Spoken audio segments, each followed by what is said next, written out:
To order. I'm getting now a little bit of feedback from my mic. Is my sound okay in the room? Yep. Okay. Yes, it is. All right, good, thank you. So I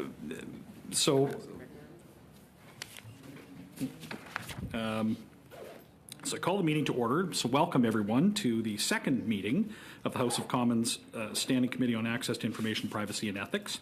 Pursuant to Standing Order 1064, the committee is meeting at the request of 4 members of the committee to discuss their request to undertake a study of the collection and use of mobile data. Today's meeting is taking place in a hybrid format pursuant to the House Order of November 25th, 2021. Members are attending in person in the room and remotely using the Zoom application. The proceedings will be made available via the House of Commons website. So you are aware, the webcast will always show the person speaking rather than the entirety of the committee. For the first meeting with webinar, today's meeting is also taking place in the webinar format. Webinars are for public committee meetings and are available only to members, their staff, and witnesses. Members enter immediately as active participants. All functionalities for active participants remain the same. Staff will be non-active participants and can therefore only view the meeting in the gallery view. I'd like to take this opportunity Point of order, Mr. Chair? Yeah. My understanding is that our staff can't hear you on the phone lines. Okay, so we have a problem with staff being able to hear. Okay, I'll suspend the meeting.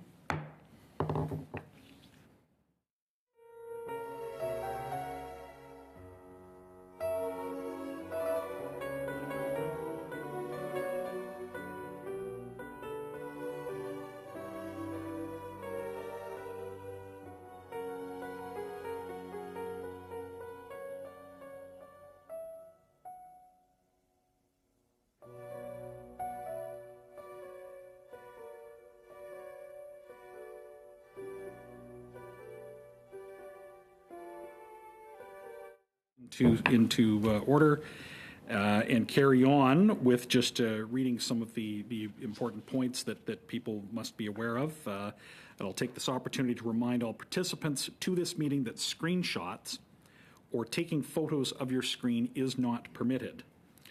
Given the ongoing pandemic situation and in light of the recommendations from health authorities, as well as the directive on the board of the Board of Internal Economy on October 19th, to remain healthy and safe, all those attending the meeting in person are to maintain 2-meter physical distancing, must wear a non-medical mask when circulating in the room, and it's highly recommended that the mask be worn at all times, including when seated. I will remove my mask when I'm speaking, but otherwise keep my mask on. Members also must maintain proper hand hygiene using the provided hand sanitizer at the room entrance. As the chair, I'll be enforcing these measures for the duration of the meeting, and I thank members in advance for their cooperation. To ensure an orderly meeting, I would like to outline a few rules to follow. Members may speak in the official language of their choice. Interpretation services are available for this meeting. You have the choice at the bottom of your screen of either floor, English, or French. If interpretation is lost, please inform me immediately and we will ensure interpretation is properly restored before resuming the proceedings. The raise hand feature at the bottom of the screen can be used at any time if you wish to speak and to alert the chair. For members participating in the room, proceed as you normally would when the whole committee is meeting in person in a committee room. Keep in mind the Board of Internal Economy's guidelines for mask use and health protocols. Before speaking, please wait until I recognize you by name. If you are on the video conference, please click on the microphone icon to unmute yourself. Those in the room, your microphone will be controlled as normal by the proceedings and verification officer. When speaking, please speak slowly and clearly. When you are not speaking, your mic should be on mute. As a reminder that all comments by members and witnesses should be addressed, all comments by members and witnesses should be addressed through the chair. With regard to a speaking list, the committee and clerk and I will do the best we can to maintain a consolidated order of speaking for all members, whether they are participating virtually or in person. So having been contacted by Mr. Broussard, I understand that he has, I'm going to give him the floor because I understand that he has a motion that he would like to bring. Thank you, Mr. Chair, and good morning. And let me start by thanking you for convening a meeting of this committee on a very important issue. There are many Canadians that are watching this issue, including security and privacy experts across the country. So I'd like to move the following motion, if I may, Mr. Chair, that in light of recent media reports, the committee immediately begin a study pursuant to Standing Order 108-3H6 and 7 regarding the Public Health Agency of Canada collecting, using, or possessing Canadians' private cell phone data without their knowledge or consent, and therefore, A, invites the Chief Public Health Officer of Canada to appear for 1 hour, including a 5-minute opening statement immediately following the adoption of this motion. B, invites the Minister of Health and the Minister of Indigenous Services to appear for 1 hour, including 5-minute opening statements from each immediately following the appearance referred to in paragraph A. And C, requests the members of the committee to provide the clerk no later than 5 p.m. today with their preliminary witness lists for this study. I have the motion, Madam Clerk, in both official languages, and the motion has been circulated to you electronically. So all the members have it already. Thank you.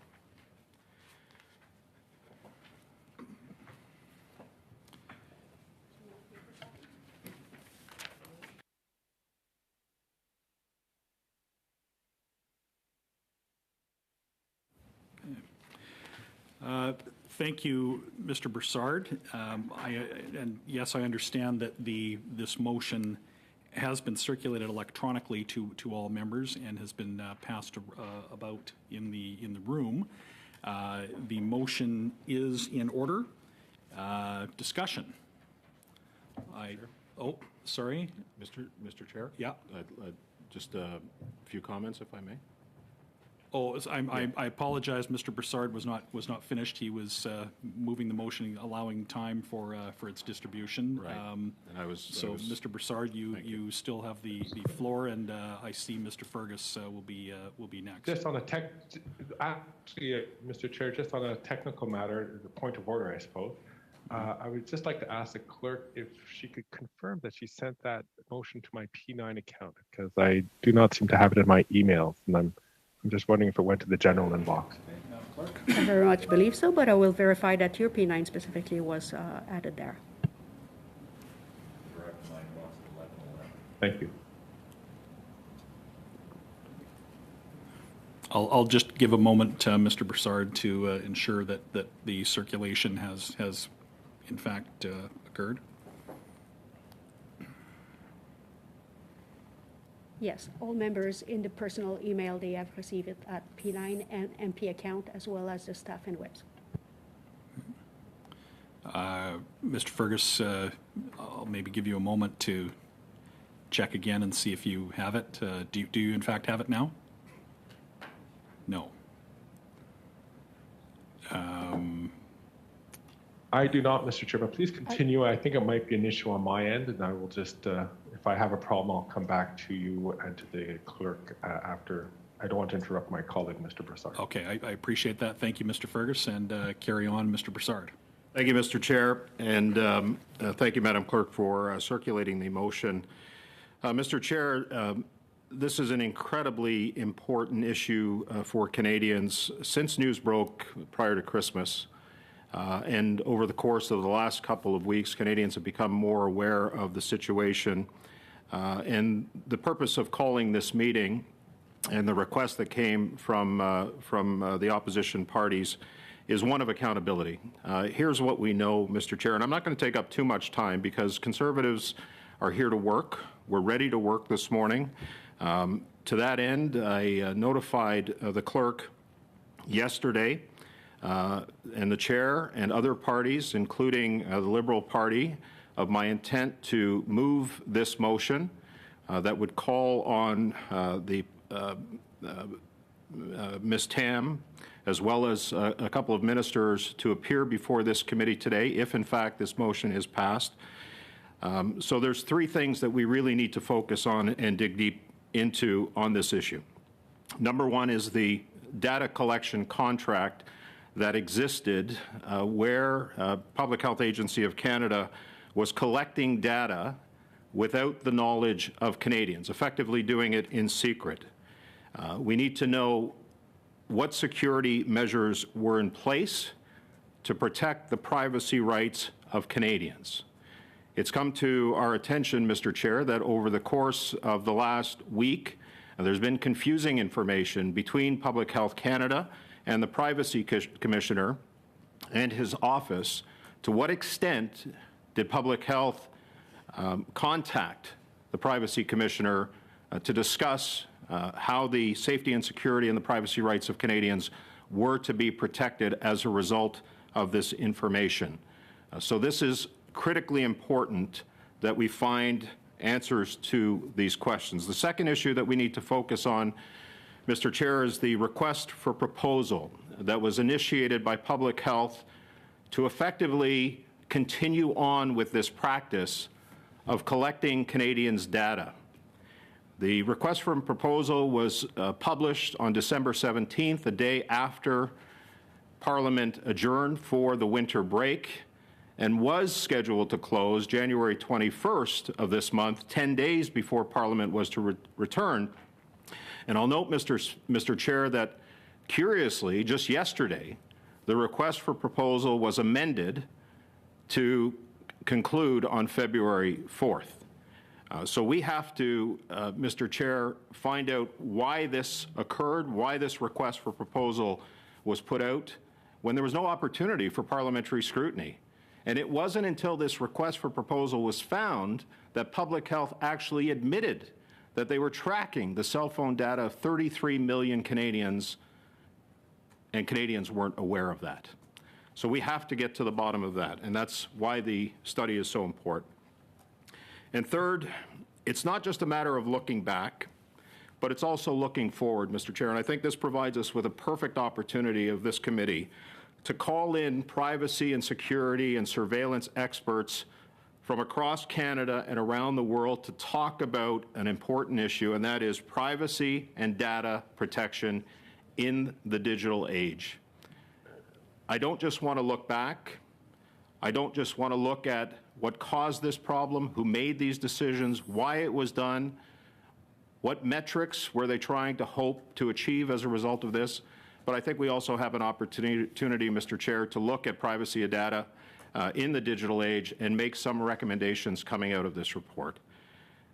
As I said earlier, many Canadians have become concerned about this issue, not just this issue, but a pattern of issues of government overreach, government extension into the privacy rights of Canadians. We've seen with StatsCan collecting banking data for Canadians, 500,000 Canadians without their knowledge.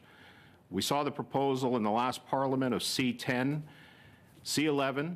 If you start connecting the dots, Mr. Chair, it becomes increasingly concerning that government is seemingly using this pandemic as a means and a cause for massive overreach into the privacy rights of Canadians.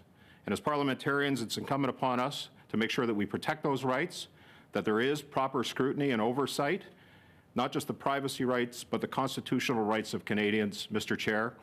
And I hope, in the spirit of what Mr. Fergus said the other night on Power Play when he was on CTV's with Evan Solomon, that the Conservatives and the opposition parties, when he said, are pushing on an open door here, I hope that he meant what he said and that we can get right down to the study now, get to work on this very important and critical issue for Canadians. Thank you, Mr. Chair. Okay, thank you, Mr. Broussard. I don't see any hands, so is it the pleasure? Oh, now I do see Mr. Fergus. Go ahead, Mr. Fergus, you have the floor. Merci beaucoup, Monsieur le Président. Puis Thank you very much, Mr. Chair. I'd like to thank everyone who's been involved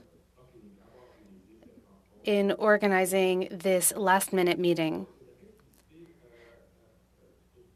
I would like to congratulate my parliamentary colleagues for being here for discussing this very important issue.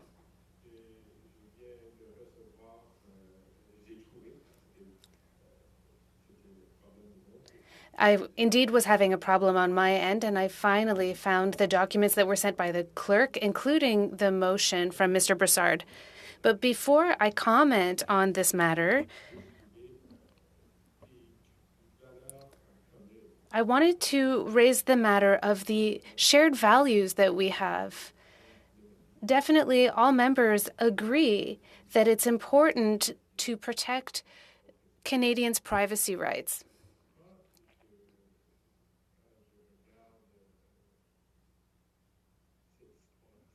When I look at this story and I consider the statements from Public Health Agency of Canada,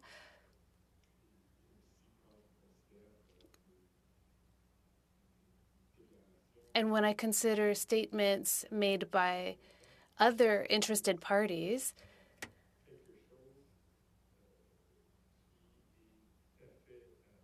I find that this is absolutely reasonable. I'd like to make a distinction between myself and Mr. Brassard. When he said that the government was following Canadians' cell phone information, I would say that according to what I've read and statements by the department, it seems apparent that that's not the case. They were requesting aggregate data.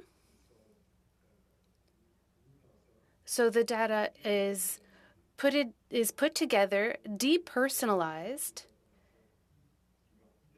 So there's no information that can identify individuals.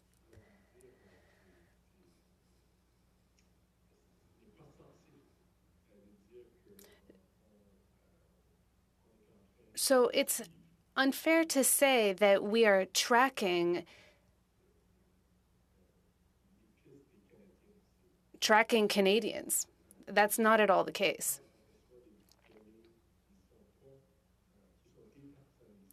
When we receive depersonalized data that cannot identify a person, it's simply data. It's aggregate data that can be very useful to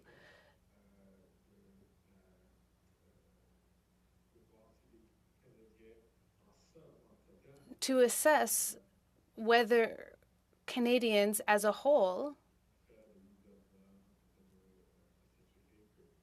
are isolating or following public health guidelines in order to stem the tide of the pandemic.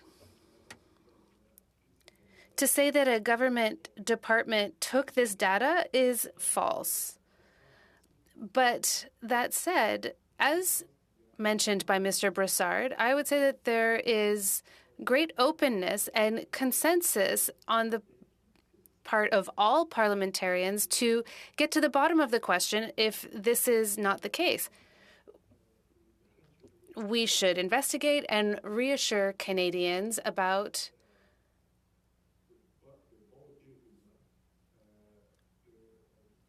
how their data is being used and that it's being used correctly.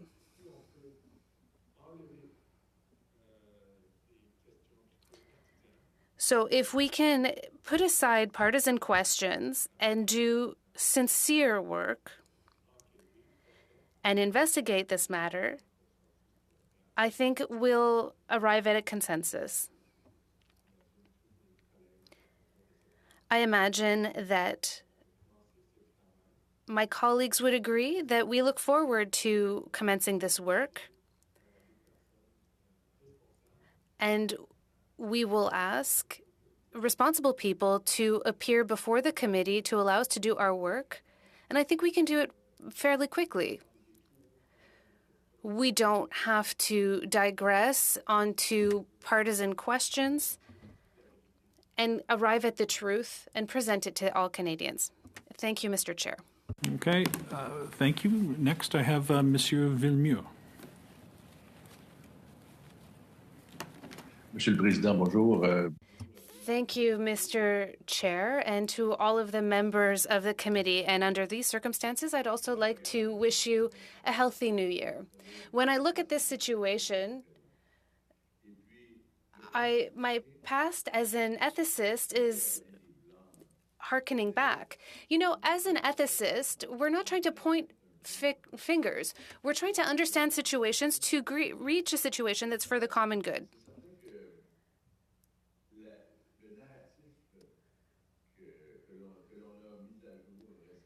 The narrative that has been put to light recently forces us to ask ourselves some questions.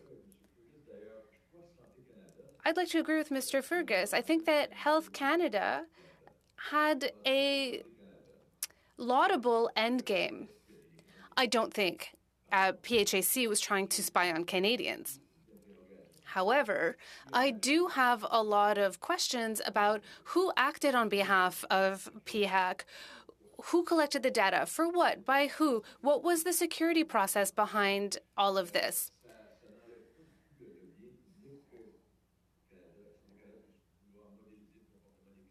I think that it's great that we're trying to create models for Canadians' behavior to try and control the pandemic. It's for the common good. But when we talk about data, people on the street don't really understand what we're talking about. We've all clicked, I agree, on terms and conditions of use. Often these conditions are unintelligible, and we can talk about that another day, but people don't really understand. And in order to understand, we need to understand the big picture. I'd like to talk about the word understand.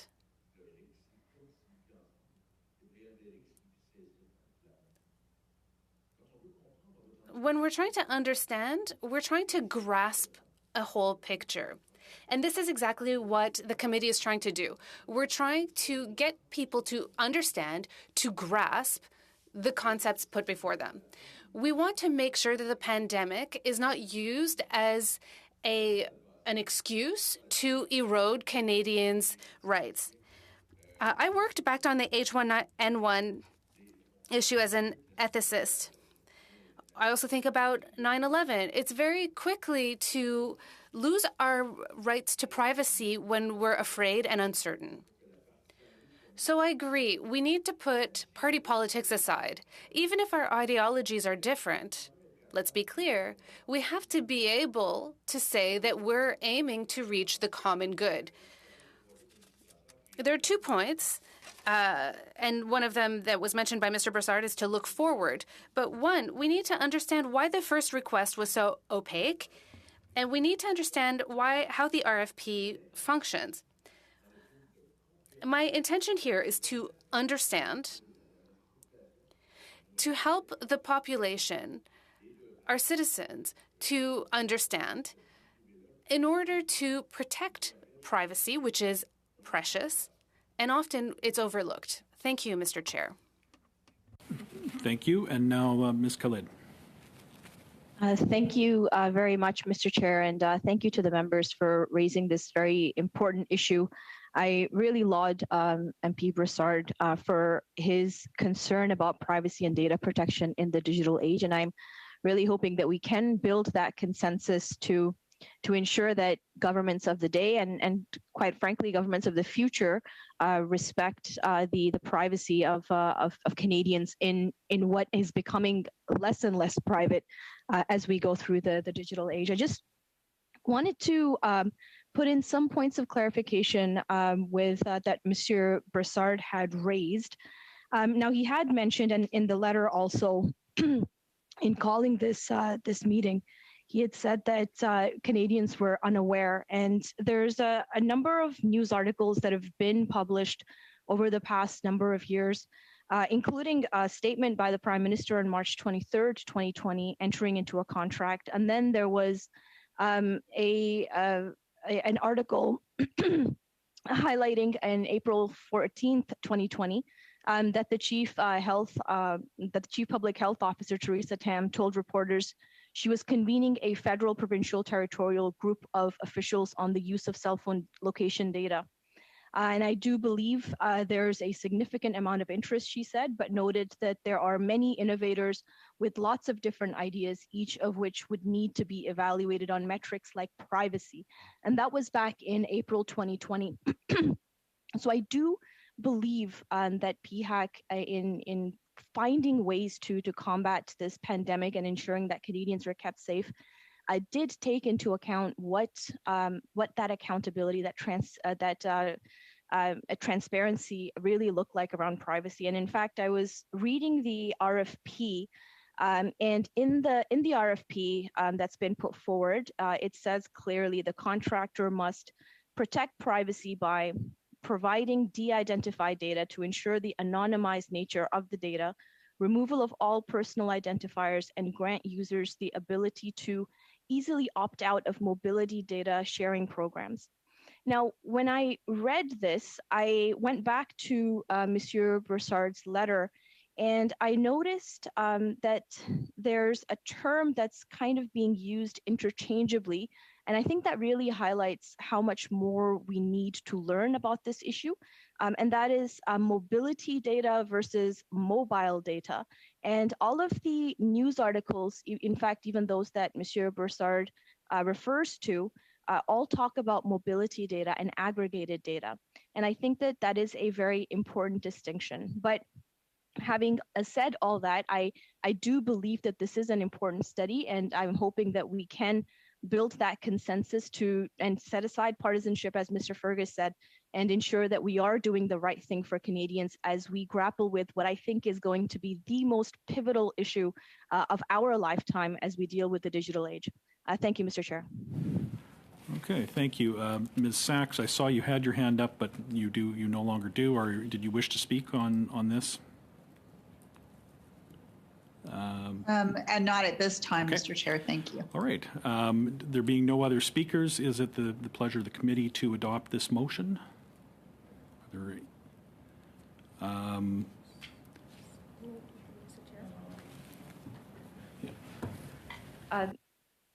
Sorry, Mr. Chair.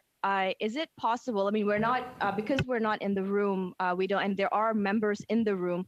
We're not really sure if members in the room want to participate. So I would hope that you could clarify what the speaking order is. I had nobody in the room that wished to speak, and so the speaking order was exhausted with. I'm putting the question to the committee. Are all those in favor of the? Sorry. A point of order, Mr. Chair. I just had some questions around the text of the motion, and I thought I would give some chance to my colleagues to speak also before we went into that text of the motion, if that's okay with you, Mr. Chair, and with my colleagues. Well, I have a point of order from Mr. Carrick. It certainly was very clear to us in the room that the speaking list had been exhausted, and I believe that the chair rightfully had even called for any further speakers, and there was no more on the speaking list. That was very clear here. Well, thank you, Mr. Just in Kirk. response to that, Mr. Chair, if that's okay. All right. Yeah, go ahead, Ms.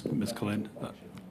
Thank you, Mr. Chair. I always find that we, should always have that spirit of further debate and further dialogue and conversation. We spoke at length about ensuring that there's consensus as we move forward with this important study, and I'm hoping that members can allow for a significant and substantive discussion on the motion itself. And having read the motion, I see that there are some logistical challenges that we just wouldn't be able to meet if we did adopt this motion. So if members allow, I would like to move an amendment to the motion.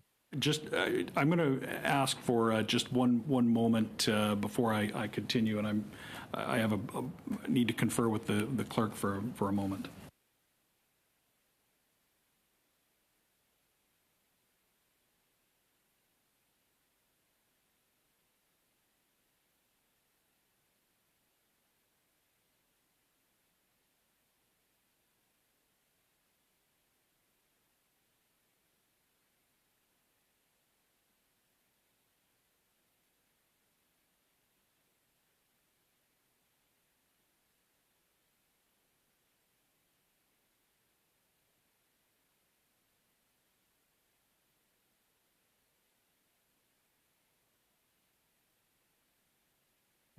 Point of order, Mr. Chair.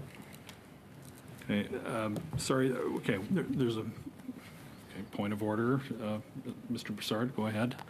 Thank you, Mr. Chair. And it goes back to, sorry.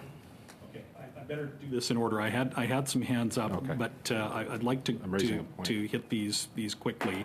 So, Mr. Fergus and Ms. Sachs, are these points of order that you're raising? I'll hear them now if so, and start with Mr. Fergus. Yes, Monsieur le Président. Thank you, Mr. Chair. I think we had a technological issue because I wanted to propose an amendment. I'm hoping it will be considered a friendly amendment.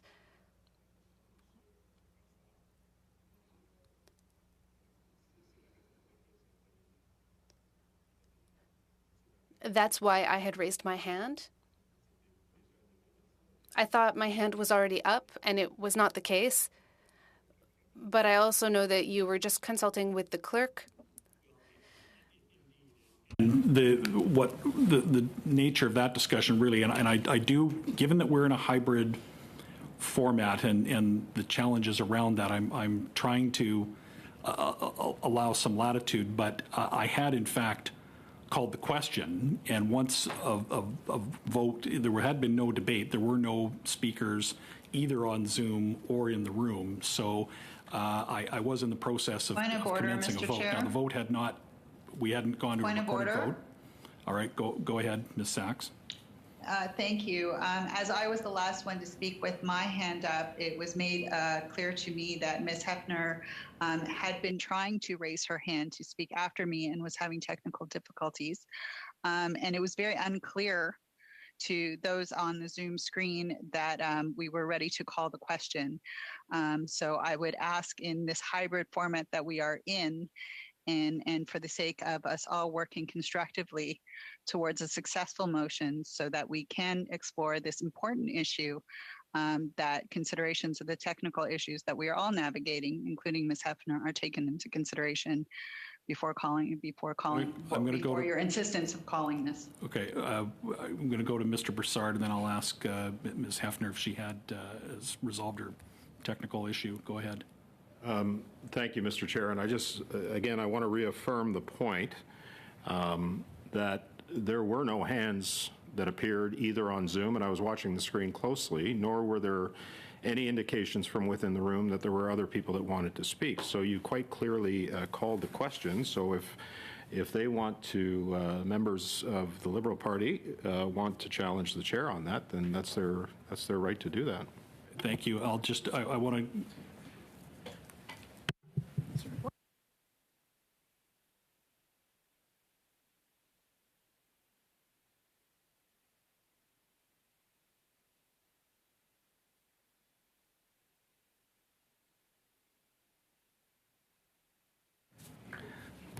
Okay, thank you. I'm going to actually go to Ms. Hefner and ask you to see if you've got this, if you've got an issue with being able to, can you try now to raise hand and see if we've got a technical problem? I will give it another try. Thanks very much. All right, so I see your hand now. So I said I would. I'm just going to quickly take Ms. Khalid if there's a further point of order, and then I'll rule on this. Go ahead, Ms. Khalid. No, I like I said, I had some amendments that I wanted to propose to really tighten this up. So I look forward to your ruling. Okay, and Mr. Fergus, are you also have a point of order to get in? Moi, j'avais juste un simple. Yeah, it was just an amendment that I'd like to propose to Mr. Brassard's, to what Mr. Brassard presented.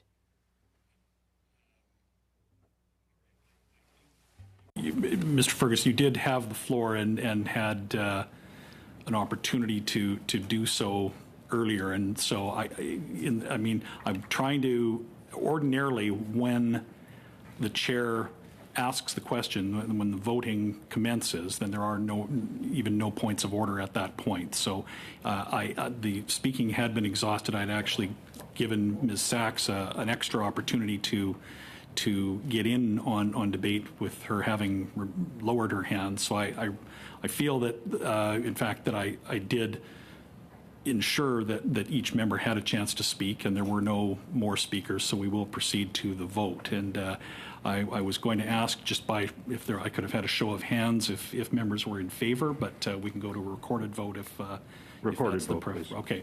Mr. Broussard has asked for a recorded vote, so we'll have a recorded vote on Mr. Chair, point of order, Mr. Chair.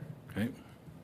I don't believe there are that the issue. No, Mr. Chair, Ms. Hefner's issue, she had not been able to raise her hand to speak to her points, and that was not addressed. It was simply all that was addressed here was the fact that she had a technical difficulty, but she wasn't allowed the opportunity to speak, which was rightfully hers.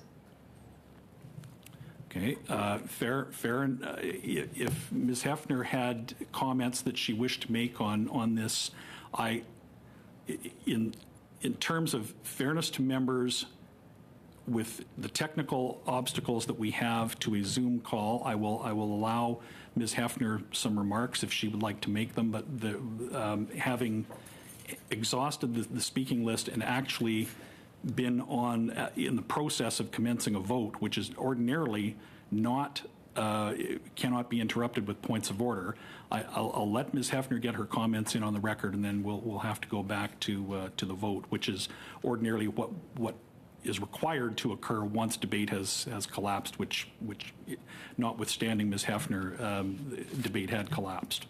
So go ahead, Ms. Hefner, with your comments.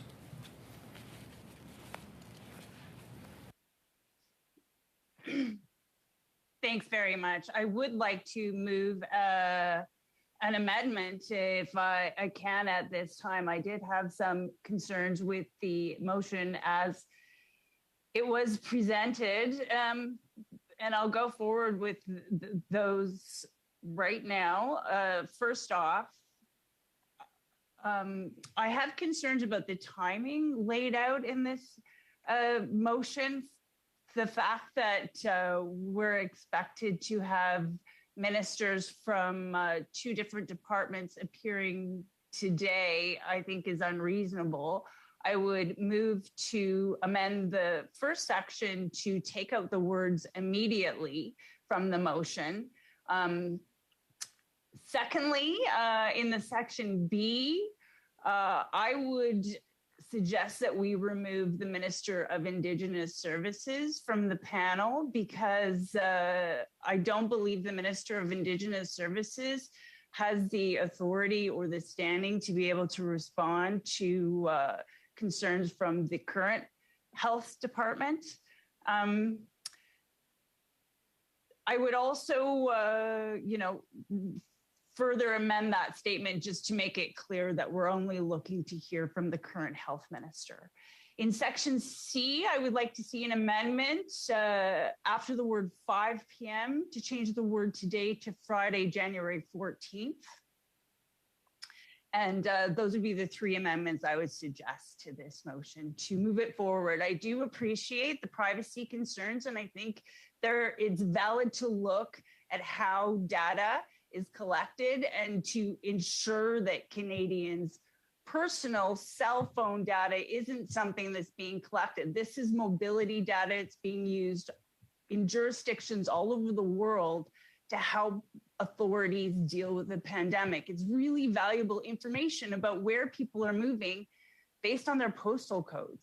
So that's what I wanted to add. Thanks very much for giving me the time. Thank you, Ms. Hefner. So if I understand correctly, you have now moved an amendment. Could you maybe repeat precisely what you are amending? You were deleting. You wanted to amend the motion by deleting the words the Minister of Indigenous Services, and to change to delete no later than 5 p.m. today to 5 p.m. Friday, or did I have that correct? I'll jump in. So the First Amendment was in Section A, following the word statement, remove the words immediately. Secondly, I would remove the Minister of Indigenous Services after the word including, add the word a after the word statements, remove the words from each immediately following the appearance referred to in paragraph A, just to make it clear. And the Third Amendment, after the word 5 p.m., change the word today to Friday, January 14th. So not a particular time tomorrow. Okay, thank you, Ms. Heffner. Madam Clerk, do you have the amendment? Do you have all that? Are we able to? So I think I do. Okay. I think I do.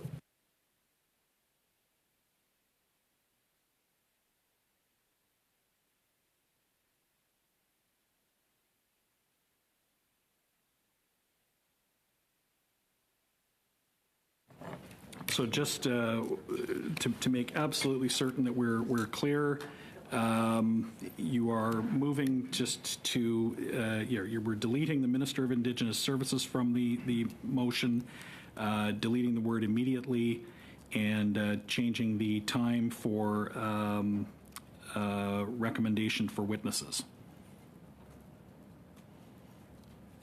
Ms. Heffner, that captures your amendment? Yes. Would you like me to send them to the clerk so it's clear and everyone? If you have them ready to be sent electronically, that would be helpful. Thank you. If you could do I'll that. have my parliamentary assistant send that immediately. Thanks very much. All right. Now, speakers, I had so having permitted Ms. Heffner and now having an amendment that we now would go to. And to be clear, I'm also going to just make a general ruling so that we don't have this issue in the future. When the speakers list is exhausted, those that have in the room and hands up on Zoom, I will ask I will ask if there are any other speakers. And I would suggest that anybody on Zoom not be shy about putting your hand up. If you would like to speak on debate, get your hand up, because otherwise I have no way of knowing there is any further debate, and then we would need to go straight to the question. So right now I have Ms. Sachs, and for those on Zoom, I have Mr. Broussard, who also wishes to speak, and I see other hands going up. So go ahead, Ms. Sachs, on the amendment. Thank you, Mr. Chair. And before I begin, I would just like to thank you for hearing myself out and colleagues to make sure that we do have a constructive and fulsome discussion and good work coming forward to be able to ensure that we create an opportunity to explore this issue in depth and with the attention that it requires, and making sure that all members of this committee can be heard on their concerns and their thoughts on it.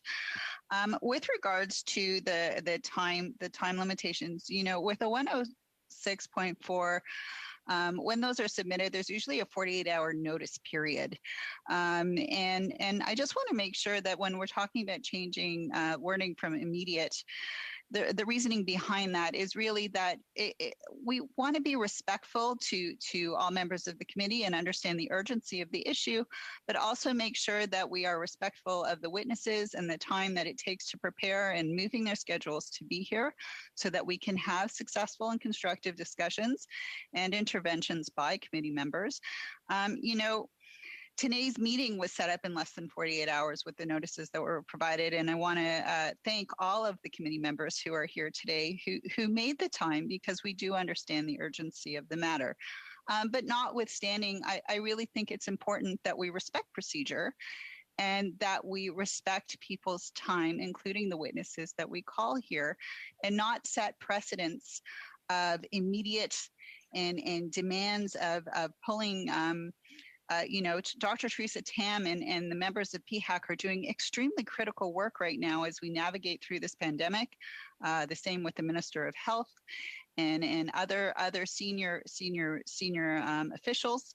And we want to be mindful of that they are both focused on the important work of the day and also answering the questions of Canadians.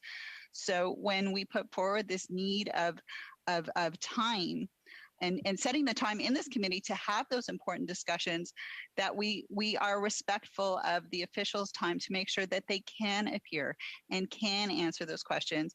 And I'm reticent to say immediate, just so that we can ensure that debate does happen and discussion with those witnesses, rather than just slapping down an immediate demand for them to be here, them perhaps not being able to fulfill it, and then Canadians' questions aren't answered. And it becomes disrespectful to both the witnesses and to the integrity of the committee. Okay, thank you. Next, I have Mr. Broussard. Okay, thank you, Mr. Chair. And the motion that I put forward as the meeting started, the intent of it was circulated to the clerk. Yesterday, I made it very clear. It was actually over 24 hours that I made it very clear. And I also gave it to Ms. Khalid to give her the courtesy of a heads up of what I was planning on doing. As far as asking Dr. Tam and the ministers to appear today, obviously everybody has access to Zoom, and I am respectful of the times of Ms. Tam, but they had more than 24 hours notice to be ready in the event that this motion was to pass. So, you know, the thought that somehow we're, you know, doing this without their knowledge, both Minister's office and Ms. Tam's office would have been aware of the request if the motion was to pass by the committee. So that's the first thing. Everybody has access to Zoom. Point of order, Mr. Chair. Okay, go ahead, Ms. Sachs. What is your point of order? Am I to understand from Mr. Broussard's indication that an invitation was sent to the witnesses prior to the motion? I think that might be a potential procedural issue, considering we are debating the motion now. No, that's an invitation to appear was not extended to the witnesses, but the individuals named in the draft motion that had been prepared, in the interest of allowing them to be ready, the clerk reached out to make them aware that it's possible that such a motion may be presented and voted upon, just in terms of getting ahead and informing ministers or the individuals of the possibility.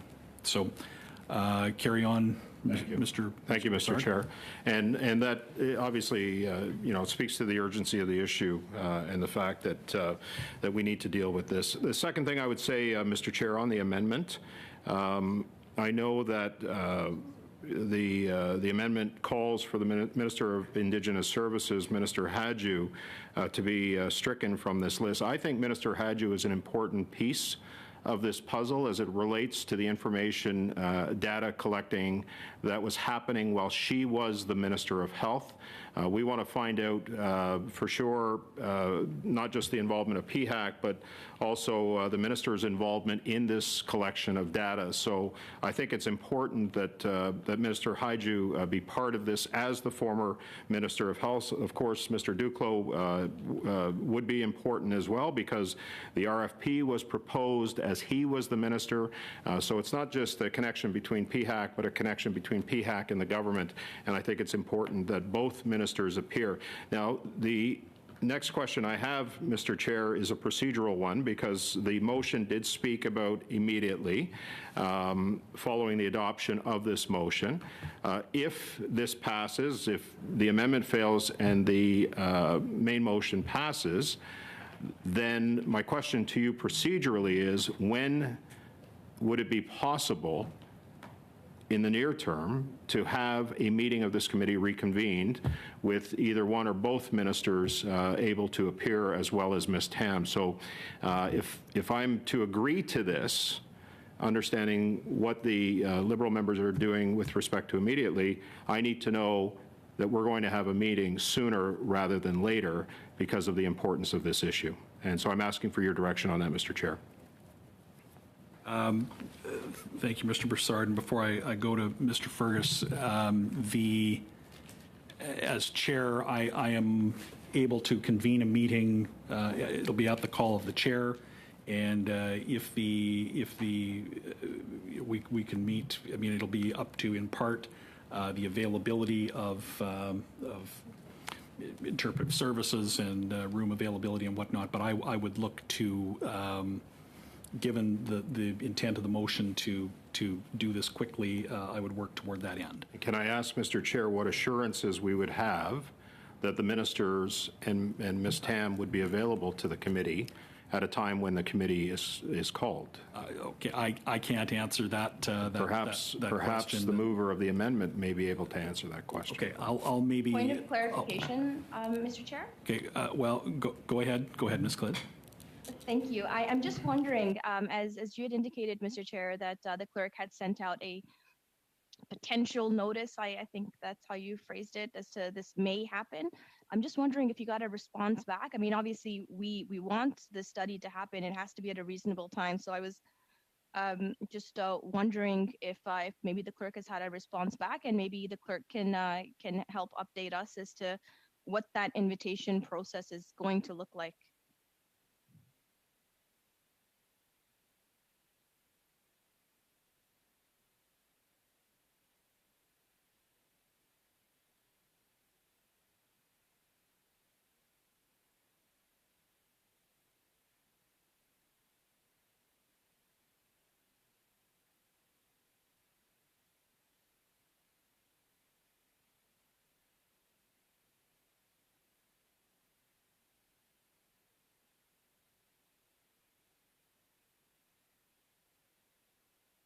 I'm going to just quickly suspend the meeting on Ms. Khalid's point and Mr. Brassard's, for that matter, because they're really much this somewhat the same issue. So meeting suspended.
Around assurances of availability. What has happened is the clerk, as a general heads up, for lack of a better way to put it, had informed the individuals when she was aware of the draft motion or a potential motion regarding these three witnesses. When the motion was moved at this meeting, the clerk also emailed at that point the motion so that the witnesses would know that there was a motion to invite them as witnesses today, and asked in the email of their availability. It seems at this point that none of the three witnesses have affirmed their availability today.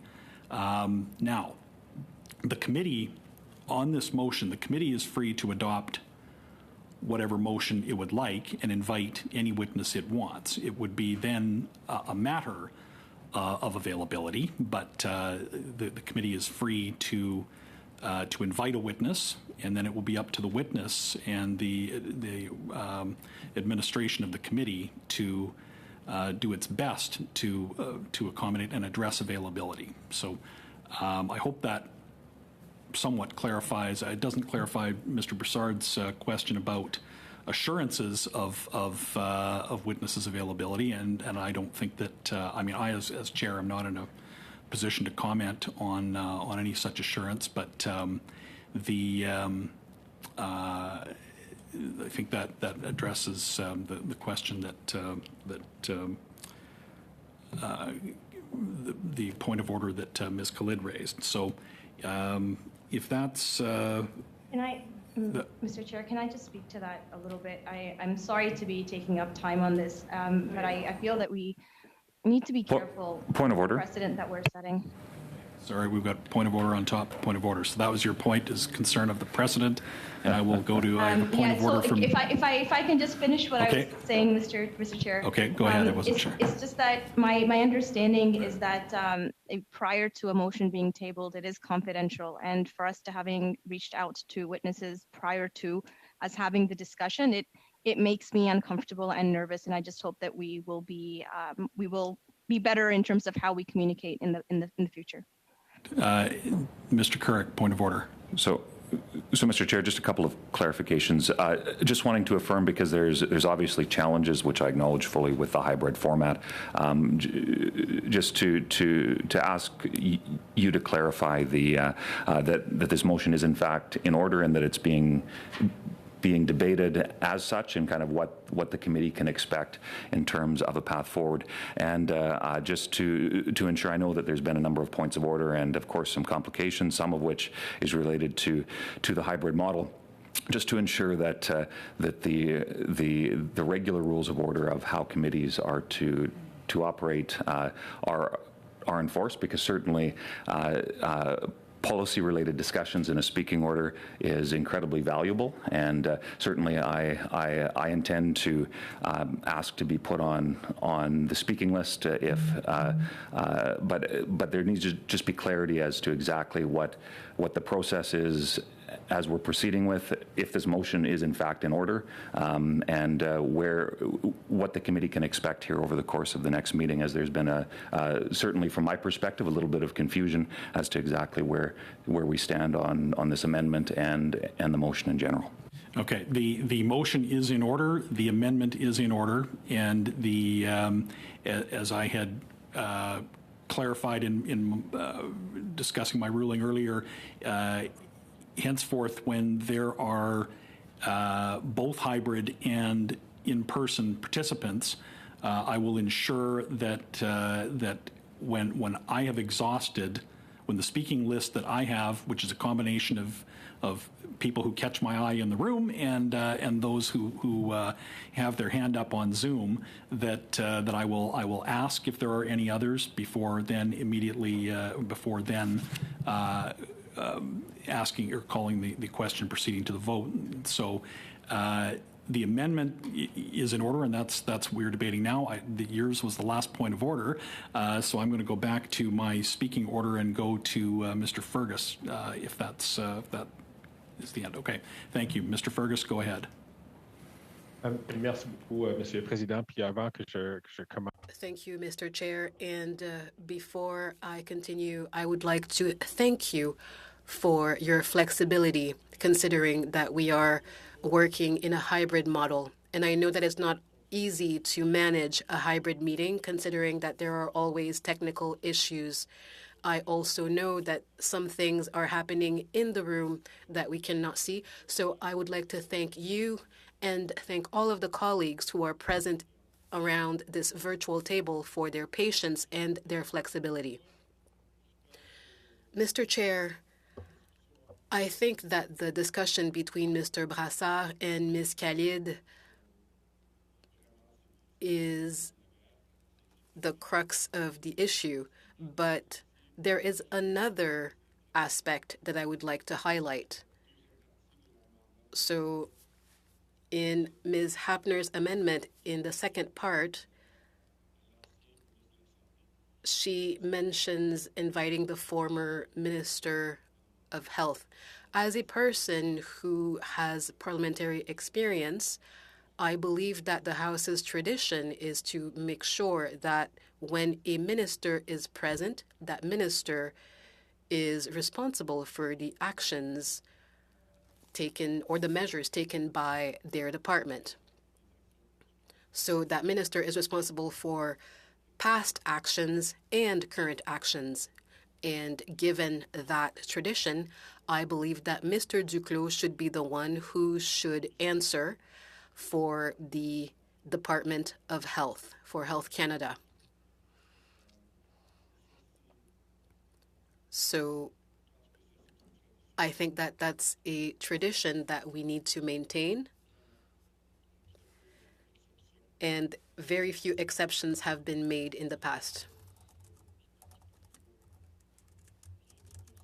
And I think that we should maintain that tradition. The current Minister of Health has access to all of his public servants, and he is responsible for decisions made by his department as well as past decisions.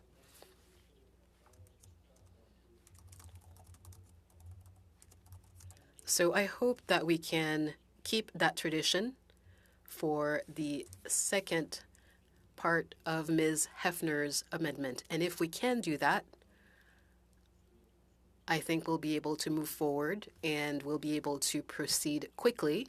We'll be able to invite the witnesses expeditiously, and we'll be able to explore the matters that were highlighted by Mr. Brassard. I believe that we have a consensus. I think that we all want to study these issues. But if we could improve Mr. Brassard's main motion, I think that we'll at least be able to have a consensus. We will all be unanimous and we'll be able to move forward with a united front on this issue that is very important to Canadians. I am going to stop here, and that's all I have to say for now, Mr. Chair. And next I have Monsieur Villemur. Thank you, Mr. Chair. I'm listening to our colleagues' arguments, and all of it makes sense.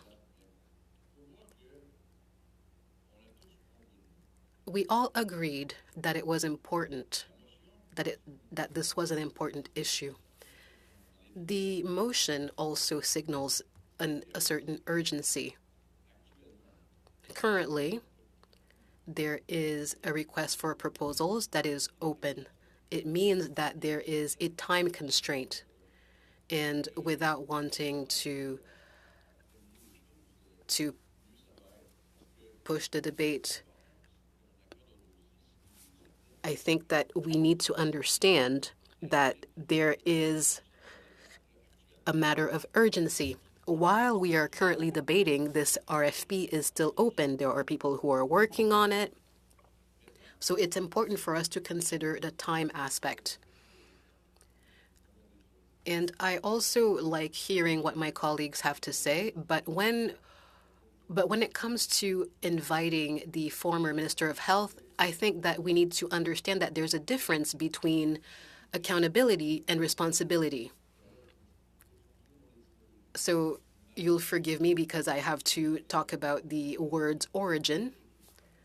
So responsibility is related to the person who makes a promise. So we make a promise before we do something. And then after we've done something, we are responsible. And that's accountability.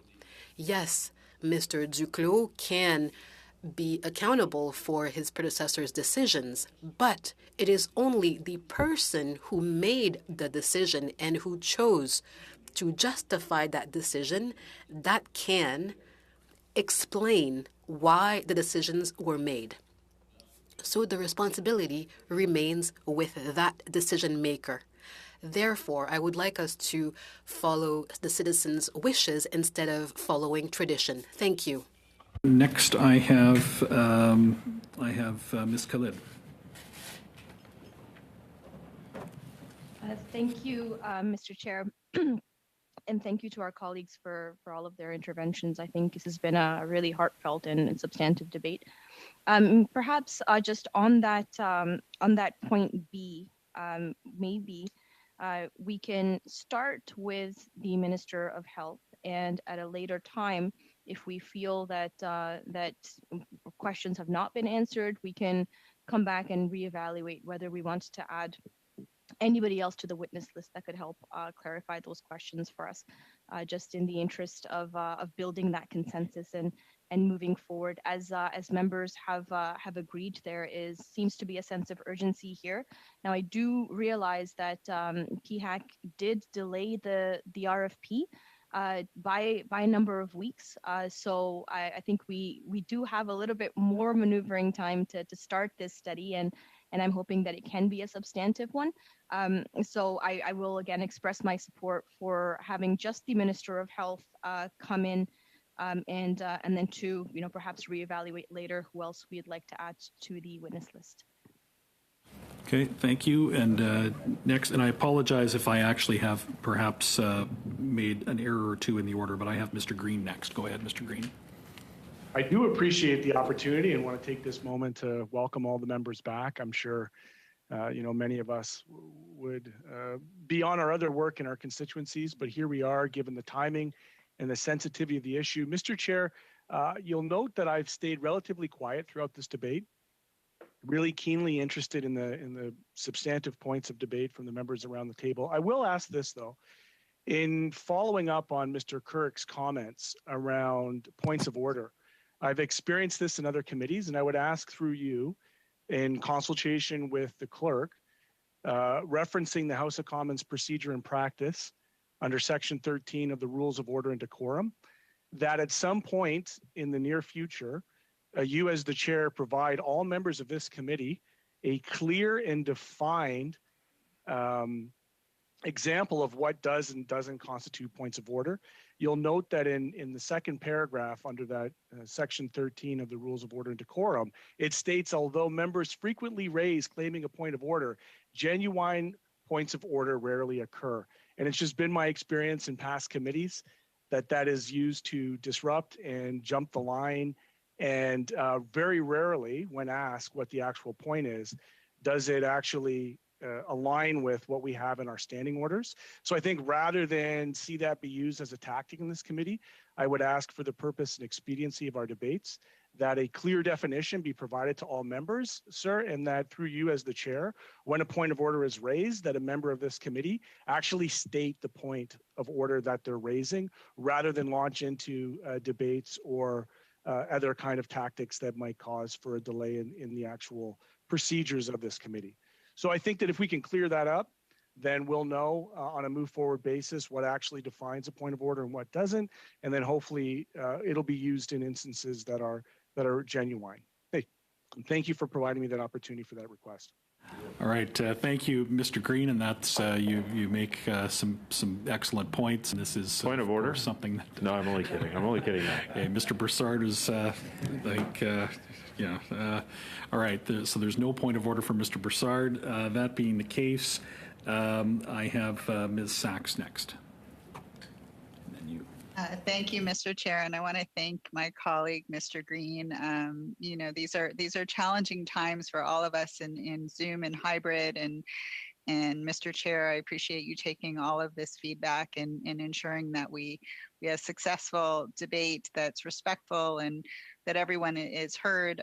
You know, I see today as a learning curve for all of us as we begin to work together, and I look forward to the debate as we go forward. Mr. Broussard expressed a concern of assurances of witnesses, and I'd just like to reemphasize that there is consensus here amongst all of us that this is an important issue that needs to be explored and that witnesses do need to appear. But I'd also like to make it clear that ministers are currently working extremely hard for Canadians in the middle of the fifth wave of this crisis, and that we care deeply about the safety and health of Canadians right now, and that we want to make sure that the focus is both on this important issue, but also that our ministers who are doing the day-to-day work that needs to be done and their departmental officials and support teams are really doing the work that needs to be addressed, because Canadians are anxious, they are concerned about their safety and well-being and concerned about their privacy. You know, during this time, Indigenous communities are being crippled in this fifth wave.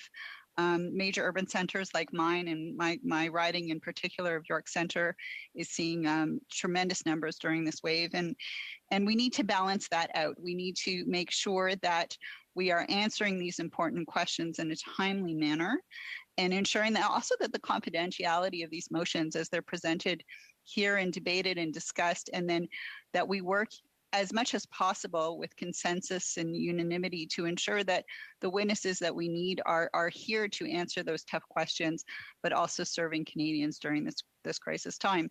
I want to appreciate and thank my colleague, Ms. Khalid, for suggesting that we do start with the key witnesses, meaning Minister Duclos for health, and perhaps the other witnesses that Dr. Tam from PHAC or someone else who can speak to the PHAC's decisions, so that we start the conversations and ensure that the focus is both on the immediacy of the crisis, but also making sure that we do the fulsome study that's needed. So I'd just like to express, at least from where I sit here in Toronto and also in the committee, that we are truly wanting to open the door of this discussion together as a committee to make sure that we answer the tough questions that are being asked by Mr. Broussard and from the members of the committee. Thank you, Mr. Chair. Hey, thank you. Next, I have Mr. Couric. Thank you very much, Mr. Chair. And being that this isn't a point of order, I'll make just a couple of very, very brief remarks, as I believe expedience on this issue is incredibly important. And I think, or at least I hope, there's a willingness by all members to ensure that this is dealt with in a timely manner. And certainly over the course of the last couple of months and over the course of the entire pandemic, I have heard from many constituents and folks from across Canada who have shared their concerns with me about the privacy of their information, and when some of the news articles broke about how mobile data was being collected by the Public Health Agency of Canada and what that looked like, I heard a lot of feedback suggesting that this was an issue where we Canadians want answers for. They want to know what steps were taken. They want to know exactly what the decision-making process that led to that looked like. Who is responsible? What processes were or were not in place to ensure that their information is in fact safeguarded, especially, as has been mentioned, in a world where increasingly tech and online data and whatnot, we've seen headlines around the world where users' online information has been used, misused, and the need for clarity so that Canadians in in our circumstance, can trust the fact, especially their government, that they can trust. This is really an issue of trust, to ensure that Canadians can trust that their government was not taking liberties with their information, especially at a time where I would suggest there's been a significant erosion of the trust that is needed for a government to effectively operate. So Mr. Chair, that's more general comments. I thank you for indulging me on that. But specifically to the amendment, I think, and certainly as Conservatives, we've discussed that we would be willing to move forward with the amendment that Ms. Hepfner has brought forward, but I would hope that maybe she would be open to a friendly amendment to the amendment that would, instead of adding the date of January 14th, but instead suggest. I would suggest, and if she would be willing to entertain this, I would hope that it could be a friendly amendment, that instead of January 14th, that be replaced with the day following the adoption of the motion. I think that it's perfectly in line with what I hope the spirit of the amendment is, just adding a little bit of flexibility in terms of ensuring that, that this can be processed in a manner that respects both the committee's time, members of the committee's time, and of course the witnesses. Is there a willingness from, I can't see her on the screen right now. Is there a willingness for that friendly amendment? Because certainly with that, I think Conservatives would be. If I may, there truly is not such a thing. You can move a sub-amendment, or I understand by unanimous consent, her amendment. Okay, so if it were the will of the committee by unanimous consent, could the amendment be amended, or does he need to move a sub-amendment? I'm sorry, I'm going from addressing the committee to addressing the clerk in midstream, but one moment.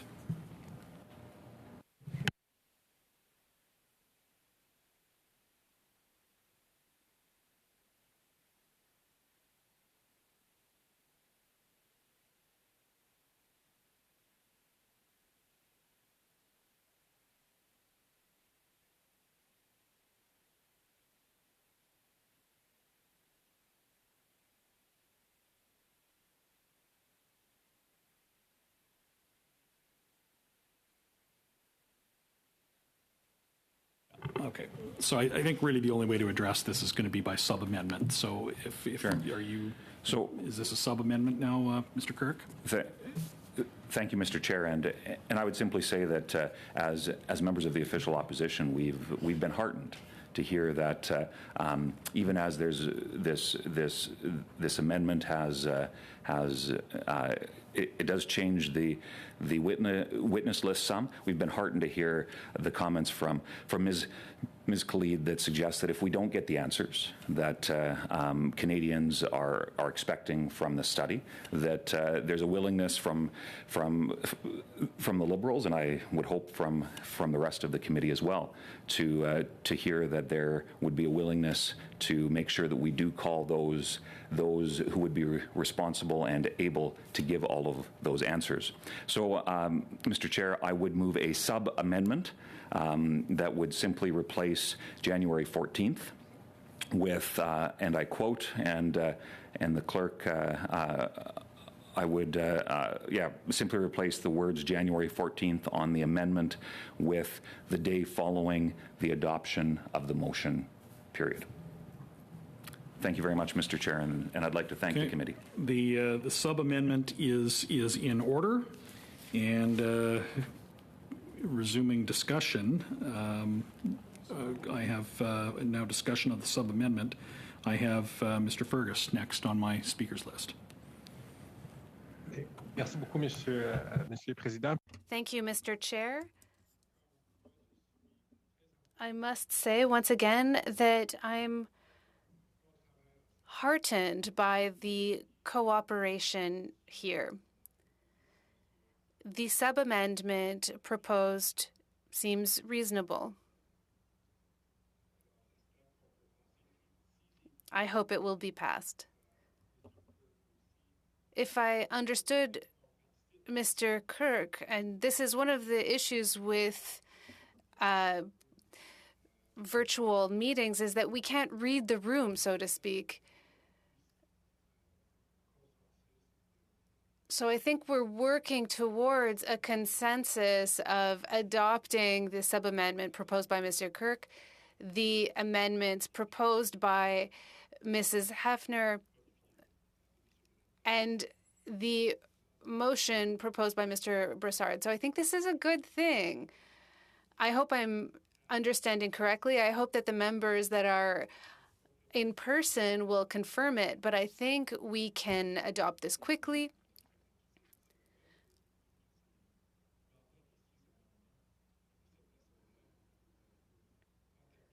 And with that, we can start this important work. Inaudible to the interpreter, there was a technical glitch. Thank you. So I have no more hands up.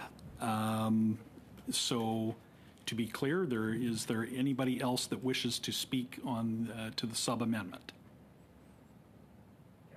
Okay. There being no other speakers on the sub-amendment, we will proceed to the vote. Perhaps I will just, until someone requests a recorded vote, I will proceed by asking if there is anybody opposed to the sub-amendment, and I will do so now. Is there anyone opposed to the sub-amendment? The sub-amendment is carried. Any further discussion on the amendment?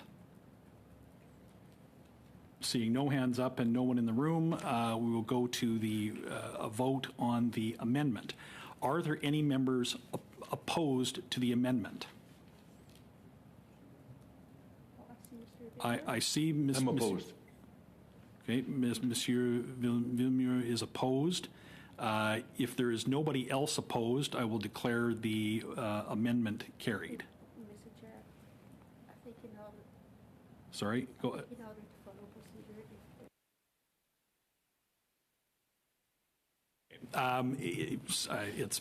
It's been pointed out to me that no, we will in the absence of unanimous consent, we must go to a recorded vote, which I will ask the clerk to do so now.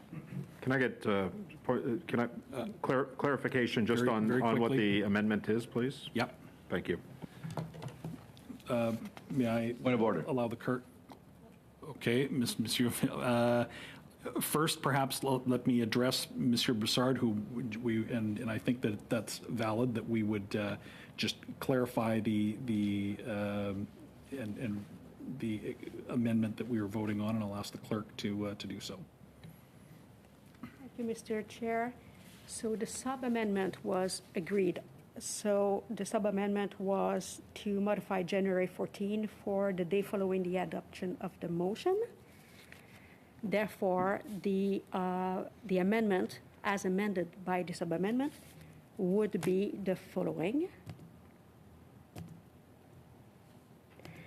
So it would be that section A, following the word statement, it'd be remove the words immediately following the adoption of this motion. The word immediately would be deleted. Then in section B, after the words ELF, remove the words and the Minister of Indigenous Services, and including, and the word statement, remove the words from each immediately following the appearance referred to in paragraph A, and it would be in section C, that as amended by the sub-amendment, instead of being Friday, January 14, then it would be, with the sub-amendment being adopted, it would be the day following the adoption of the motion. Thank you, Madam Clerk, for clarifying that. I had a point from Monsieur Villemur. Oui, Monsieur le Président. Thank you, Mr. Chair. I will plead ignorance. I didn't understand what you were saying with the vote. I was mixing both levels of the amendment. I'm in favor. My sincerest apologies to the committee. Okay, so we do, in fact, then have, it would appear we have unanimous consent. I'll ask a final time to be clear. Is there anybody opposed to the amendment? As amended. Okay, I declare the amendment carried. And now to the main motion. Is there anybody who wishes to speak to the main motion? As amended. I see no speakers on the main motion, so the main motion, is there anybody opposed, or is there a request for a recorded vote? Just a question.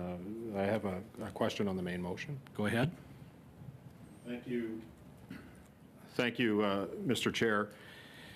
The only thing that I would say on the main motion right now is that there is nothing with respect to timelines. The motion as proposed suggested it was immediately. So again, I want to reaffirm, and I hope my colleagues feel this way, that there is a sense of urgency, right? That we need to have the witnesses appear as soon as reasonably practical. Thank you, Mr. Broussard. And we are not going to. I am in the midst of commencing a vote, and I want to avoid discussion on the motion. And I had. Stated on this point the powers of the chair to convene a meeting, and understood the spirit of this motion to mean that this study begin as quickly as possible with respect to also the availability of witnesses. So, are there any opposed to the main motion as amended? Okay, I have had a request for a recorded vote, so clerk, could you please poll the members? Thank you, Mr. Chair. So the vote is on the motion from Mr. Broussard as amended. Mr. Baines. I vote yes. Monsieur Fergus. Je vote en faveur. Ms. Effner. In favor. Ms. Khalid. I vote in favor, Madam Clerk. Ms. Sachs. Je vote en faveur. Mr. Brassard. I vote yes. Mr. Kirk. I vote in favor. Mr. Seebach. I vote in favor. Monsieur Villemur. Je vote en faveur. Mr. Green. In favor as well. All yeas, Mr. Chair. Thank you, Madam Clerk. The motion is carried, and now I will open the floor if there's other business or motions. I see Ms. Khalid has her hand up, and I thought there may be other members that had motions, and if there are, then they should indicate their interest in speaking now. So I'll go to Ms. Khalid. You were up first, so go ahead. Thank you, Mr. Chair. I move to adjourn this meeting. That's non-debatable, and so we'll go to a vote, whether to a recorded vote to adjourn. So Madam Clerk, poll the members. Thank you, Mr. Chair. So Ms. Khalid moved to adjourn the meeting. Mr. Baines. I vote in favor. Monsieur Fergus. Je vote en faveur. Ms. Effner. In favor. Thank you. Ms. Khalid. In favor. Ms. Sachs. In favor. Mr. Brassard. No. Mr. Kirk. I vote no. Mr. Seebach. I vote no. Monsieur Villemur. Nope. Mr. Green. No.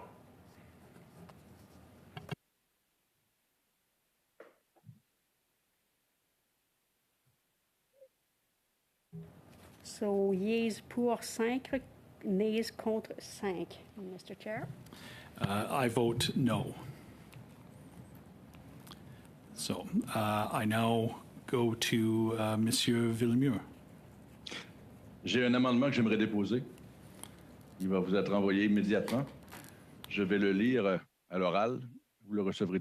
I will read it out loud now. You will receive it imminently. That the committee request that the government suspend the RFP on collecting cellular data immediately following the adoption of this motion, and that it share its conclusions in the House, and that the committee report to the House that this motion was adopted as soon as possible. Okay, thank you, Monsieur Villemur. Your motion is in order. Discussion.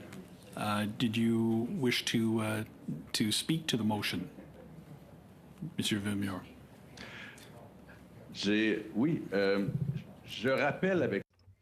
Yes, with this motion, I would like to remind people of the importance and the urgency of what we're trying to do. The clock is ticking with regards to the RFP.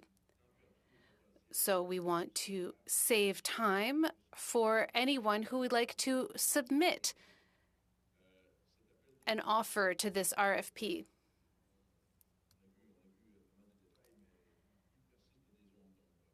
We've received much information, but there is still information missing. I'm not saying we need to cancel the RFP, we just need to suspend it. I think that this would be a wise decision. Thank you, Monsieur Villemur. Next, I have Mr. Green.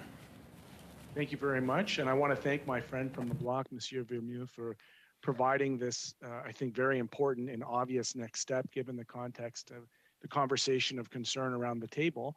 I'll certainly be supporting it. I think that, taking our time on this and getting an understanding, allowing the correct information to come to the public view is going to be incredibly important versus a scenario which I should note, had it not been for Mr. Broussard's motion, I suspect the recent extension that they put on the buy and sell on this particular RFP would have gone ahead without any real discussion at this committee. So I think both Mr. Broussard and Mr. Villemur, and I hope that, in the importance that this government doesn't rush to haste to have this go out in a way in which doesn't allow for the fullness of the discussion. So, I note that, and I also note that around the committee, when we're talking about consensus and collaboration, that if we're at the end of a meeting and other members from the opposition side have requested to speak, that a motion to adjourn would sometimes look like and appear to look like the cutting off of the opportunity for the debate that we've so just heard passionately called for around the table. So I just want to note that if we have members who are looking to speak, I'll just put it out there that it'll be very unlikely that I'll support any adjournment motions that would potentially stifle, people's ability to interject, notwithstanding any kind of filibusters. So I just thought I'd put that out there. Thank you, Mr. Chair. Okay, thank you. Next, Ms. Khalid. Thank you very much, Mr. Chair. And just to speak to what Mr. Green has just said, my apologies. I didn't see Mr. Villemur's hand up. I had my hand raised and and that was what I was hoping to do. And I'll be very honest with you. I had a double dose yesterday. I had a flu shot in one arm and a COVID booster in the other arm. And so I'm hoping that, we've had a really, really good meeting, a very substantive meeting. So in my mind, I was hoping that we could make it so that I could get back to bed as the fever's kind of rushing up. But I find this motion to be very interesting, and I appreciate Mr. Villemur raising this. Now, since Mr. Broussard has brought forward this meeting and his motion, I've had the opportunity to kind of look over what the RFP says, and I know that I had quoted some of it in the past as well. And what I'm really, hoping that we can tease out in this discussion is what is the purpose of a suspension when we have Dr. Tam on record indicating how important this data is. We see the provinces using this aggregated data to inform how and how we tweak our COVID response over the past 2 years. We've seen cities use similar data trends to again protect their public. And I think we as a committee, we've agreed to study this very important issue. We've agreed in principle to really look at data protection and privacy of Canadians in this digital world, as Mr. Broussard so eloquently said. I think it would be very preemptive for us to take any drastic measures like this.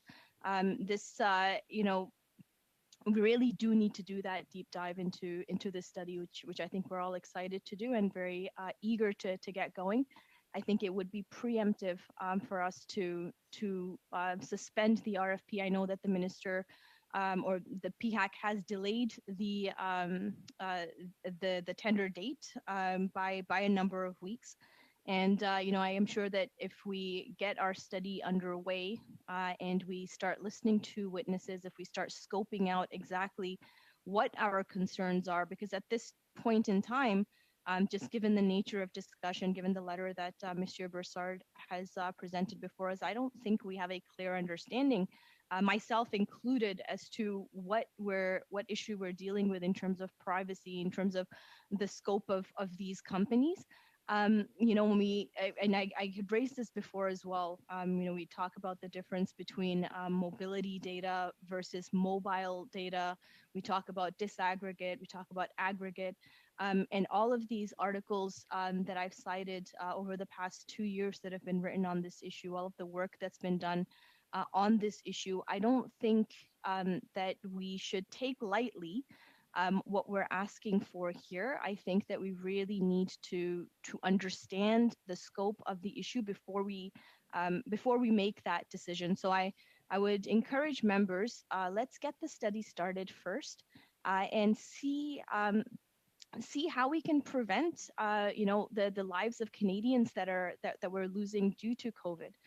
Canadians' lives are at risk, and I think it would be unfair for members at this table, for opposition members, to preemptively stop something that even in the critical articles states that the information that's being used out of these RFPs is to create safety frameworks, is to understand how that pandemic is really shaping our cities, how the transmission rates, how are they really impacting what our responses look like. And as I said before, I think a lot of cities, a lot of provinces are using that. And I think that it would be a very bad precedent for us as a federal government to suspend something that our public health officials have been using to save Canadians' lives over the past 2 years. I think we do need to scope this issue out significantly before we make such a decision. So I am opposed to this motion. Thank you, Mr. Chair. Thank you, Ms. Khalid. And now Mr. Fergus. Merci. Thank you very much, Mr. Chair. My colleague, Mr. Broussard, has raised certain questions, and I have questions as well. I hope that the committee wishes to move quickly on this study. We must ask witnesses to appear as quickly as possible, and if we find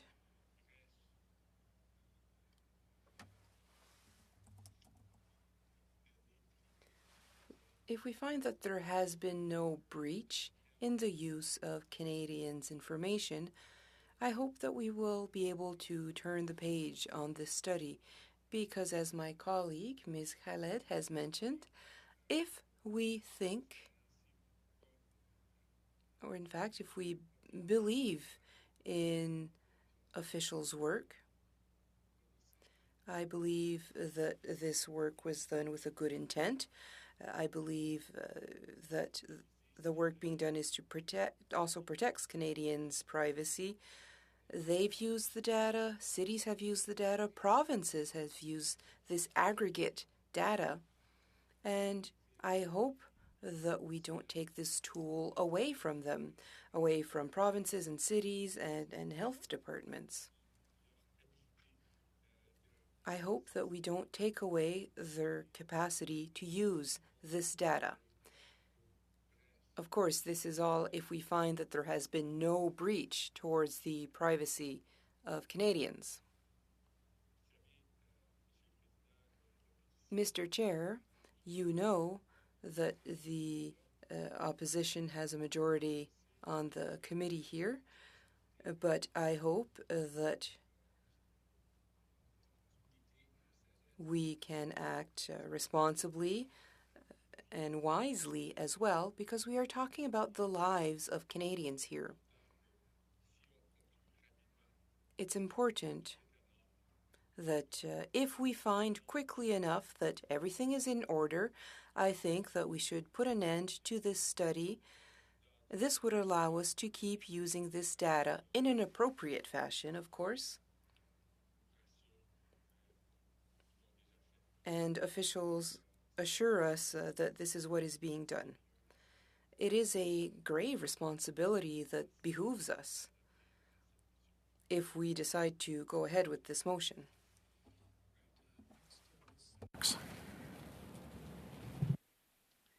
Thank you, Mr. Chair. I think it's really important that we are clear on terms and purpose and procedure, because I think it really helps us in moving forward efficiently and with almost with the laser focus that we need of the motion that was, we came here today on a 106.4 that Mr. Brassard brought forward on a specific issue, which was, and let me be clear, on the data that PHAC asked for and has been using to date, which is de-identified and aggregated mobility data, not mobile data, mobility data, meaning where Canadians have been during lockdowns, where Canadians have been in different phases of, and this has been used by Toronto Public Health, it's been used by Surrey, it's been used by the City of Ottawa, private companies such as TELUS, are using data for social good is how they coin it. Now, each of these private contractors have agreements with each cell user in terms of opting in and opting out, which is something that PHAC was explicitly clear that these private contractors had to have absolute clarity with users of what they are engaged in on their cell phones. As Mr. Villemure appropriately said earlier, all of us hit agree on our phones on various things on a daily basis without reading the fine print. And that is an important discussion that we need to have, but that is not the motion that Mr. Brassard brought forward today. What we were discussing today and had unanimous consent on was on the data that PHAC is using, which is aggregated and de-identified data to understand the pathology of this pandemic, to understand how it is spreading through our urban centers, how it is impacting the day-to-day lives of Canadians, and that data, which is de-identified and aggregated and scrubbed before PHAC analysts look at it, is helping us to understand how we move forward so that Canadians can be safe, to tie their hands from understanding how we're in Omicron that is spreading like wildfire. How are we supposed to make good decisions? How are departments supposed to make good decisions? How are local public health agencies who are also using this data able to make good decisions to understand the movement of this virus if they don't have access to de-identified, aggregated mobility data, meaning not someone's telephone number or where their address or where they live, but understanding general movements of how this virus is moving through communities, through neighborhoods, through urban centers. And that was my understanding of why we came here today, because there's an urgency to understand that that data is safe, has been procured properly, and is being used with the utmost respect to privacy. Now, each and every one of those vendors is obligated under the current privacy acts that we hold and that we have enforced. And if there is a desire, as Mr. Villemure may have expressed, for us to have a more fulsome discussion of those issues, we can have that. But that's not the reason we're here today. We're here today to ensure that the data that has been collected and the RFP that is currently going out respects all the important tools and levers that we have to keep Canadians safe, but also ensuring their privacy. And so I just want to make sure that we're working in apples to apples and not apples to oranges, and understanding the process of why we came here today and the immediate urgent work that we need to do so that we have well-informed steps going forward on the further work that we need to do. And I just want to make sure we're not muddying the waters with motions that don't speak to that clarity that we need to have as a committee and that Canadians are asking us to provide them. Thank you, Mr. Chair. All right, thank you, Ms. Sachs, and now Ms. Hefner.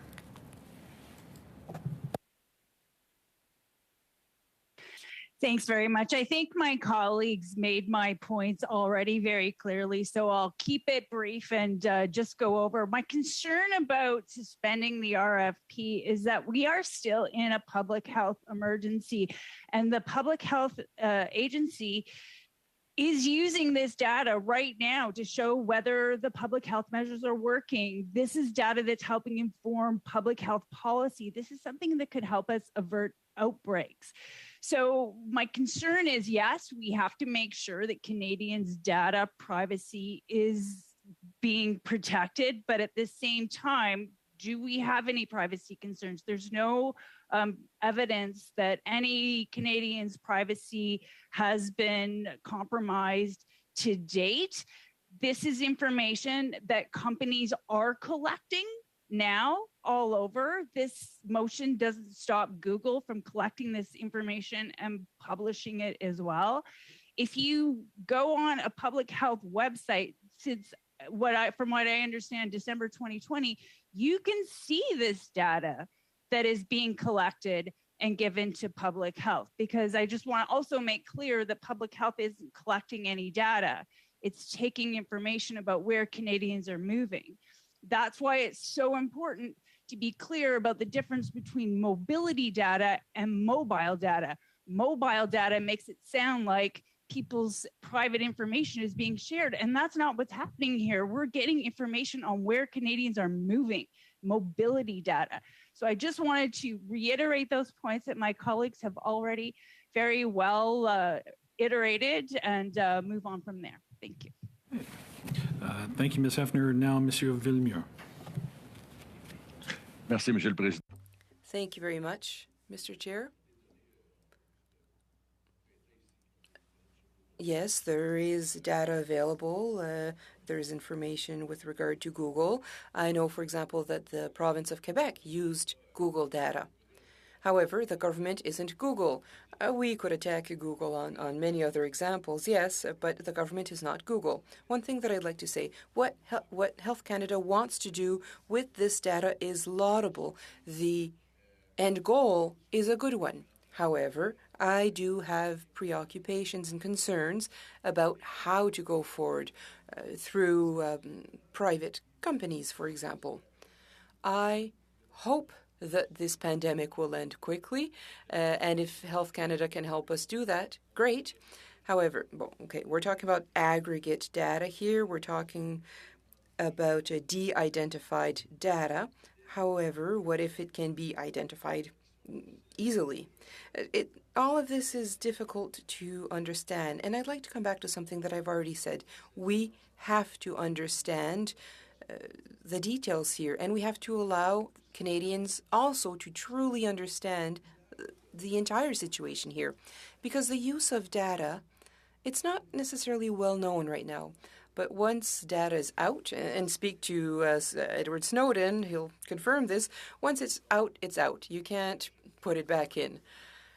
So I think that the end goal of Health Canada is laudable, yes. I don't want to cancel this tender. I think that we need to take our time, for example, and Mr. Fergus himself said it. If if there's no breach, there's no breach. If it works, it works. So we're not attacking anybody here. However, I did find it strange that, okay, so the tender, the RFP was published in December 17th, while the House wasn't sitting, and Mr. Brassard brought up this coincidence, and now the date's being pushed back. I don't know, there's a bit of cause and effect there. However, I'm not here to make conclusions or allegations without any proof. I ask the committee, however, to act wisely. We should take consent to this motion and take our time. That way, we won't be under the pressure of an agenda that we have not decided upon ourselves. Thank you, Mr. Chair. Thank you very much, Mr. Villemure. Mr. Brassard. Thank you, Mr. Chair. And I think the committee is facing a real fundamental question here as it relates to this RFP. We don't even know whether the data was collected in the past, whether it was done in a manner that was safe and secure to prevent the re-identification of Canadians' mobility data in the past. We don't know that. And part of this committee's work is to get to the bottom of it. And I expect that we're going to be calling privacy and security experts. I know that there's been significant concern among those who know about this. And I'll admit, I don't know that much. I'm learning a hell of a lot about it. But I also understand how easy it is to re-identify the data that has been de-identified. So, you know, the Liberal members can say all they want, you know, it's safe and secure, and we don't know. And so how can we move forward with an RFP on an issue that we have no clue whether it was done securely to protect the privacy of Canadians in the past? And the other thing that concerns me about this, and the Commission has stated this publicly, is that the Privacy Commissioner's office wasn't even consulted on this. And now they're circling back with PHAC to find out whether it meets the criteria of being properly vetted from a safety and security standpoint to protect the privacy rights of Canadians. So, you know, I don't think it's unreasonable on the part of Mr. Villemure, who has expertise in this area, to make this request on behalf of the committee to the government to hold off on this RFP until we get answers to the questions we need about the data that was previously collected, and that we're confident, and that Canadians are confident in the fact that that data is going to be collected in a safe and secure manner. It's not going to be re-identified. It's not going to be used for nefarious reasons. It's not going, like, I completely agree with Mr. Villemure on this, that this RFP needs to be stopped. I know they pushed it back, curiously, as I said, a day before the committee meeting meets, but this needs to be put off until we are confident, until Canadians are confident that their data and their privacy is not going to be compromised as a result of this RFP. And the only way we can do that is if we look back on what happened in the past, Mr. Chair. So I don't think it's an unreasonable request. I think privacy and security experts in this country, and I've quoted a few of them, Dr. Kuvakian, probably not saying her name right, the former Privacy Commissioner of Ontario, security experts like David Lyons have all spoken out, and others have all spoken out about their concern, their significant concerns over the collection of this data and the potential for it to be re-identified. So we're here to say that we support Mr. Villemure on his motion, and I think it would be prudent upon the committee to do the same thing, considering the circumstances we're dealing with. Thank you. Okay, thank you, Mr. Brassard. And now Ms. Khalid. Thank you very much, Mr. Chair. And, you know, while I really appreciate the conversation we've had over these past 2 hours on the importance of privacy and how data is used, I just want to clarify a couple of things that Mr. Brassard has said. Namely, first and foremost, he did indicate that the Office of the Privacy Commissioner was never engaged by PHAC, but I think it is on record that on April 22nd, 2020, which was 2 years ago, the Office of the Privacy Commissioner was engaged. And I do, I was going to add this to my own list of preliminary witnesses. I found it very telling that, we're having a conversation about privacy, about ethics and the use of data. And it was interesting that the privacy commissioner was not included in the list of witnesses that we have had discussed already in our motion. But I am hoping that we'll include him in their office at a later time. And the second thing I just want to highlight is I think Canada over the past couple of years has done really well with its response to COVID. And we've done that because we've had trust and faith in our public health officials. We've used science, we've used data, we've stayed away from conspiracy theories. We've tried to raise awareness to ensure that Canadians understand and appreciate what exactly is going on in their country around them. What kind of health risks are they face around them? So I think when we're saying, oh, let's suspend this this RFP, knowing and understanding that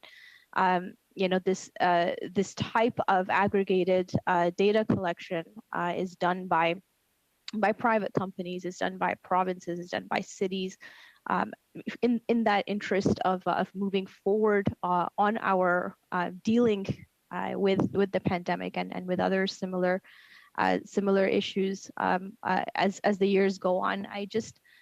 I feel that we are being very preemptive, and we should have more faith in our officials. And I think that the issues raised in the previous motion are absolutely valid. We do need to make sure that there is transparency, there is accountability of how data is used in a bigger picture. But I think also that we need to do that in a responsible and reasonable way. The last thing we need to do is to create fear-mongering or creating a really unclear confusion around Canadians as to what exactly is going on. And it's been said a number of times by members from all sides. We don't read privacy statements. We don't read user agreements. We do need to do better. And I think we as parliamentarians have that responsibility to take a reasonable approach as to how we're going to tackle this issue. And it was great to see that all members were in support of the motion that had been put forward, that we've had a really good discussion on. And I think that we really do need to focus on that before we create doubt in our public health agency of Canada, before we create doubt in how we've managed the pandemic, before we create doubt in what Canadians need to be afraid of now. So I really encourage members to reconsider what the impact of such a motion is going to be. And just rereading the wording of the motion, at the very least, I think we can provide a little bit more clarity as to what exactly Mr. Villemure is asking for in this motion. Perhaps I'll stop there, Mr. Chair.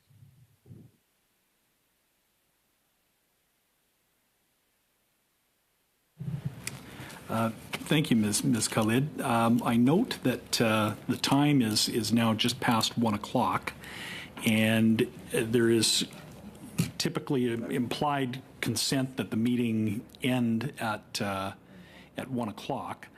So I am, of course, at the committee's.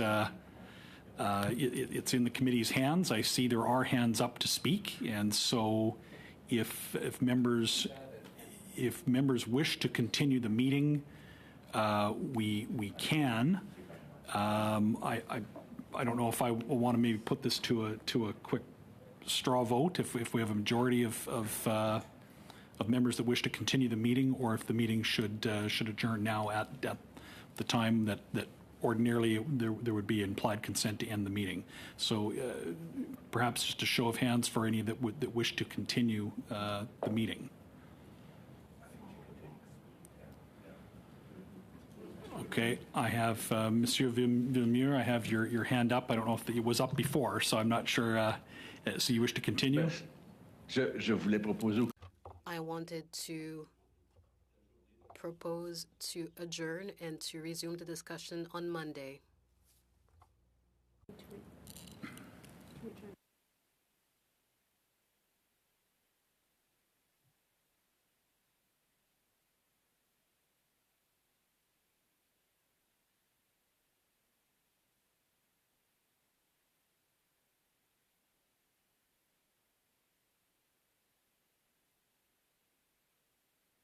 Yeah. So don't have a scheduled meeting for Monday, and it will be up to me as chair to determine when it will make the most sense to meet once we know the availability of witnesses. It'll be my intention to meet as soon as possible with the witnesses that have already been requested, and to immediately get or quickly get more requests for witnesses. So if I to be clear, Monsieur Vermeulen, do you wish to adjourn debate or do you wish to adjourn the meeting? In either case, there isn't a meeting scheduled for Monday, but if we just adjourn the meeting, then debate on this motion will commence at the next meeting whenever it is called. Non, ce n'est pas un adjournement. No, it's not an adjournment. I wanted to suspend the debate on the motion that should resume next time we meet. If the meeting adjourns, if it's the will of the committee to adjourn now, and ordinarily we would adjourn at 1 o'clock, and it's implied that we can do so, and I will adjourn the meeting if there is if there's consensus to do so. But to be clear, this motion will be the first item of business at the next meeting, unless you vote to adjourn debate. Non, je veux suspendre, pas ajourner, là. I wish to suspend, not adjourn. So I want to suspend the meeting and the debate. Donc, suspension. So I'm asking for a suspension. One moment.